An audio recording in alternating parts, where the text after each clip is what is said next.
And we are back now with this week's weirdest encounter. Top of the news in North Korea. The first American to meet Kim Jong-un, not John Kerry or even Jimmy Carter. Nope, it was Dennis Rodman, a.k.a. The Worm. They watch basketball. Kim is a big fan, but that was just the beginning. Some ice skating, too, an aquarium visit. Then a long dinner and lots of drinks with one of the world's most mysterious and dangerous men. I love him. I love the guys. Awesome. It was amazing how they were so honest. That about a dictator who presides over prison camps, allows millions to starve, and has threatened to destroy the United States. Amazingly, Rodman now has more first-hand impressions of Kim than any other American. There is nobody at the CIA who could tell you more personally about Kim Jong-un than Dennis Rodman, and that in itself is scary. And Dennis Rodman joins us right now. I guess you don't find it scary. No, it's not scary. It's amazing, man. Wow, man. You know what? It was such a great experience. Me and my, I call him my son, Elkin King. We went there, man, and it wasn't supposed to be like that. It was supposed to be like, just meet the guy and just have a good time. And it turned into such an event. And I have to ask you first, when you said you love Kim and think he's awesome, were you aware of his threats to destroy the United States and his regime's horrendous record on human rights? But one thing about that, you know what? I didn't look at all that right there. I understand what he's doing. I don't condone that. I hate the fact that he's doing that. But the fact of it is that, you know what? As a human being, though, he let his guards down. He did one thing to me, been a friend. I didn't talk about that. I understand that. I understand that. Do you think you have a responsibility to ask him about it so that you don't be perceived as sort of propping up his regime, his cult of personality? Well, I think when you grow up in an environment, especially when your grandpa and your father, you know, one thing, the kid's only 28 years old. You called them great leaders. Do you really believe that? No, what I saw in that country, and I saw how people respect him and his family. That's what I mean about that. Aren't great they leaders forced there. To? Huh? Aren't they forced to? Well, I say no, because I think he's going to change something, because he says a different view. Because I sat with him for 2 days, and the one thing he asked me to give Obama something to say and do one thing. He wants Obama to do one thing: call him. He wants a call from President Obama? That's right. He told me that. He said, if you can, Dennis, I don't want to do war. I don't want to do war. He said that to me. Did you say, why don't you pick up the phone and call President Obama? No, you know, it's a different story. It's a different story, because guess what? The kid's only 28 years old. 28. He's not his dad, not his grandpa. He's 28 years old. So you think he's different. What did he tell you about America, and what did you learn about him? Guess what? The one thing I said to him, I said, we talked about, if you see the clips or whatever, he loves basketball. And I said the same thing. I said, Obama loves basketball. Let's start there. Let's start there. If you see the quotes in the papers, he says that. He says that about sports.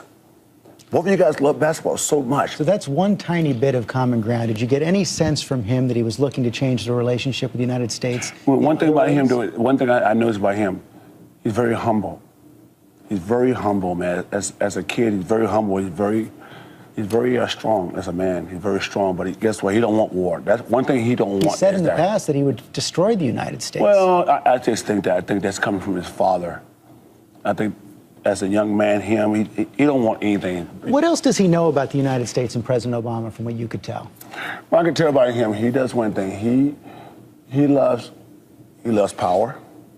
He loves control, because of his, dad and stuff like that. But he's a great guy. He's just a great guy. If you sit down and talk to him, perception is perceiving how things work. A great work. guy who puts 200,000 people in prison camps? Well, and guess what? It's amazing how we do the same thing here. We have prison camps here in the United States? We don't have prison camps. Guess what? This is all politics, right? This is all politics, right? And the one thing, he don't want to do that. He don't want to do that. But you know what, dude? It's more like it. I'm not like a diplomat. I don't want to do that. But it sounds like you're apologizing for him. No, I'm not apologizing for him. I think the fact that, he's a good guy to me. Guess what? He's my friend. Guess what? I don't condone what he does, but as far as a person to person, he's my friend. But as far as what he does, but he can deal with it. Someone who hypothetically is a murderer, who's your friend, is still a murderer. Well, you know what, dude, seriously, you know what, guess what? Guess what? What I did was history.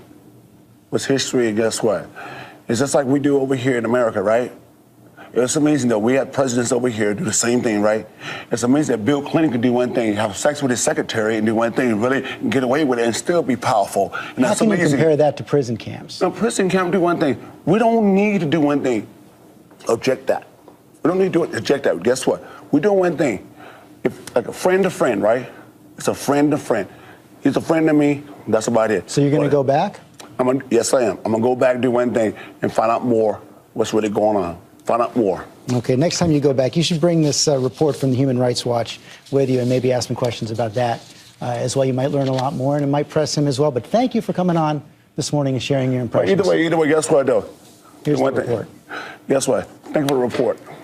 Okay. Guess what? Don't hate me. Don't hate me. Guess what? Don't hate me. Guess what? Don't hate me. I want to get more on this now from Shane Smith, the co-founder of Vice Media, who traveled with Dennis Rodman to North Korea. So, Shane, I mean, I know you had some hope for basketball diplomacy. You've been to North Korea before. Are you concerned at all that this trip may end up propping up Kim Jong-un and giving him a propaganda coup?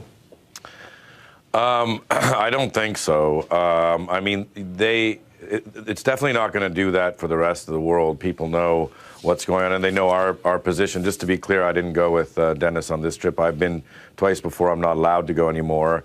I've made three documentaries on North Korea, and that's why I'm not allowed to go.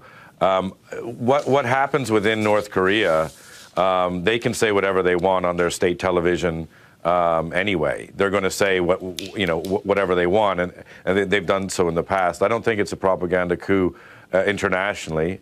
I think it's a crazy story. But, within North Korea, is it a propaganda coup?